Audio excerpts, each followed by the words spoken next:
Number 1. I used to babysit a kid who had 2 imaginary friends. He told me that they were both dead. One was an old lady and the other had no head. They were both covered in blood. The one with no head had his insides sticking out of his neck. After he told me that, I didn't ask him any more questions. Number 2. My best friend had a little sister who was 5 or 6 years old. She had an imaginary friend named Icy. One day, I was waiting for him to come downstairs when his sister came up to me and said, "Icy told me to ask you if you know when you're going to die." I laughed nervously, but I played along.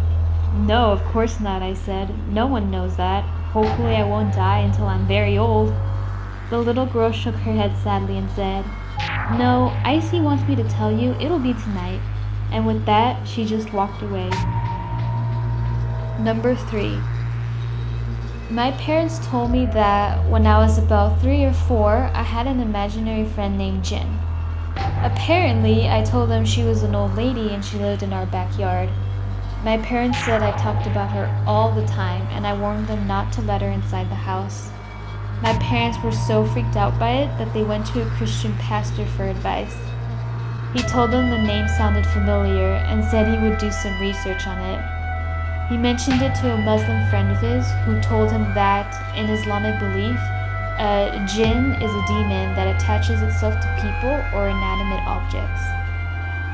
As it turns out, my grandfather had brought home a hand-carved table from Saudi Arabia during one of his military tours, and he had given it to my parents as a present. They left it outside on the garden patio. My dad wanted to get rid of it. He said he was going to sell it, but the pastor told him to burn it. He did, and I never saw or talked about the old lady ever again. Number 4. When I was young, I moved to a new country. Since I didn't have any real friends, I made up imaginary friends. I was always afraid of being rejected or laughed at. I had this belief that all the people that were mean to me would go to hell and burn. One day, my parents were out and my grandmother made me dinner. I looked at the empty chair beside me and said, "Hey, aren't you hungry? Eat up. They might be laughing now, but they won't be laughing once they're all in the fire." My grandmother gave me a weird look, and for a whole year afterwards, she tried to tell my mom that I was possessed by the devil. Number 5. When my cousin was little, he had an imaginary friend. He called him Beelzebub. He claimed that Beelzebub was a monster, and sometimes he would tell him to do bad things. After a few weeks of this, his mother told him to never talk about Beelzebub again. Apparently, the name my cousin was trying to pronounce was Beelzebub. Number 6. When I was a kid, I had several imaginary friends, and they would always surround me and look down on me. I'll always remember what they looked like. They didn't have any sort of distinguished features, but rather they were just shadowy silhouettes. They barely spoke to me, but my mom told me that when I was alone in my room, I would have lengthy conversations with what seemed like a bunch of people. They were always just sort of there. This is what they looked like, except a bit less blurry. Number 7. When my brother was little, he acted like he had imaginary friends who were talking to him every second. One day, my mom overheard him say, "I can't kill him, he's my only dad." Number 8.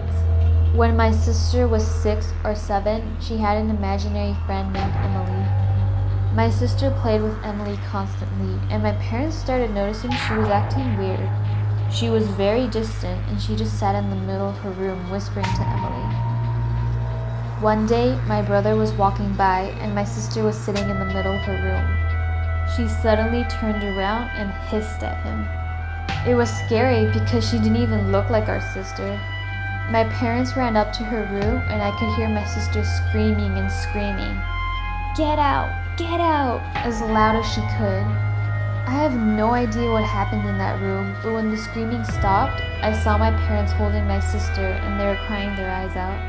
She was sobbing as well. Years later, I asked her about it and she told me that Emily used to tell her to do horrible things to herself. She actually used to wake up on the roof and couldn't remember how she got there. Apparently, Emily absolutely hated our parents, so she tried to turn my sister against them. When we moved into a different house, Emily was gone. I'm just relieved we left that house.